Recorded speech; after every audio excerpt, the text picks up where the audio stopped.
سارکوپینیا یہ ایک خوفناک صورتحال ہے۔ عمر بڑھنے کے نتیجے میں ڈھانچے کے پٹھوں کا کم ہو جانا اور طاقت کا زوال سارکوپینیا ہے۔ تو آئیے جانتے ہیں یہ سارکوپینیا کیا ہے۔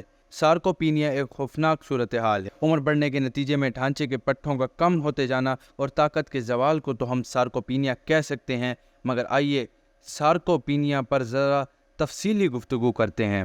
سارکوپینیا ایک ایسی بیماری ہے جس میں عمر کے بڑھنے کے ساتھ ساتھ یعنی تقریباً 40 سال سے زیادہ عمر کے لوگوں میں ڈھانچے کے پٹھوں کا کم ہو جانا اور طاقت کا زوال معمول بن گیا ہے۔ اس کے لیے زیادہ سے زیادہ کھڑے رہنے کے قابل ہونے کی عادت پیدا کرنا اور کم از کم بیٹھنا چاہیے لوگوں کو، اور جتنا ہو سکتا ہے لیٹنے کے بجائے لوگ بیٹھیں تاکہ 40 سال سے زائد عمر کے لوگ کم از کم اس کا شکار ہوں۔ اگر کوئی ادھیڑ عمر ہو جائے اور اسے اسپتال میں داخل کیا جائے تو اسے مزید آرام کرنے کو نہ کہیں، یا لیٹ کر آرام کرنے اور بستر سے نہ اٹھنے کا مشورہ دیں،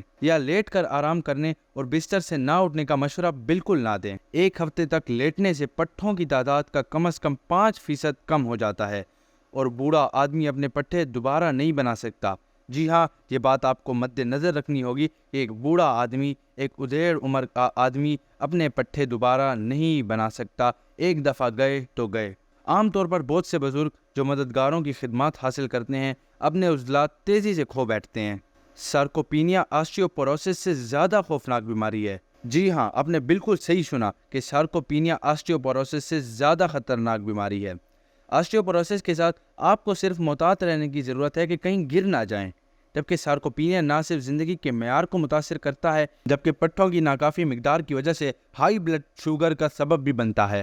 مسل ایٹروفی میں سب سے تیزی سے نقصان ٹانگوں کے پٹھوں میں ہوتا ہے، کیونکہ جب کوئی شخص بیٹھتا ہے یا لیٹتا ہے تو ٹانگیں حرکت نہیں کرتی اور ٹانگوں کے پٹھوں کی طاقت متاثر ہوتی ہے۔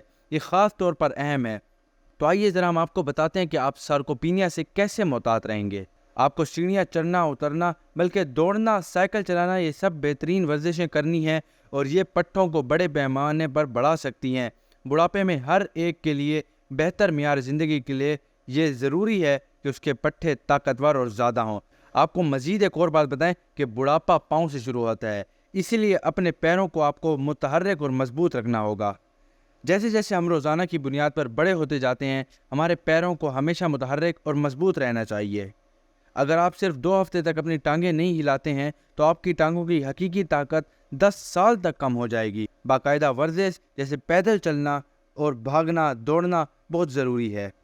پاؤں کالم کی ایک قسم ہے جو انسانی جسم کا پورا وزن برداشت کرتی ہے، جس کے لیے ہر روز پیدل چلنا کافی ضروری ہے۔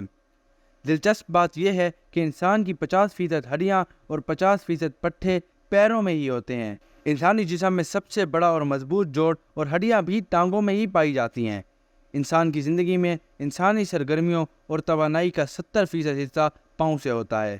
دونوں ٹانگوں میں انسانی جسم کے 50% اعصاب اور 50% خون کی نالیاں ہیں اور 50% خون بھی انہی میں بہتا ہے۔ اسی لیے لوگوں کو چاہیے، خواہ وہ چھوٹی عمر کے ہوں، جوان ہوں یا بوڑھے ہوں، ہر روز کم از کم 30 سے 40 منٹ تک وقفے سے چہل قدمی کریں تاکہ یہ یقینی بنایا جا سکے کہ آپ کی ٹانگوں کو کافی ورزش مل رہی ہے، اور یہ یقینی بنانے کے لیے کہ آپ کی ٹانگوں کے پٹھے صحت مند ہیں۔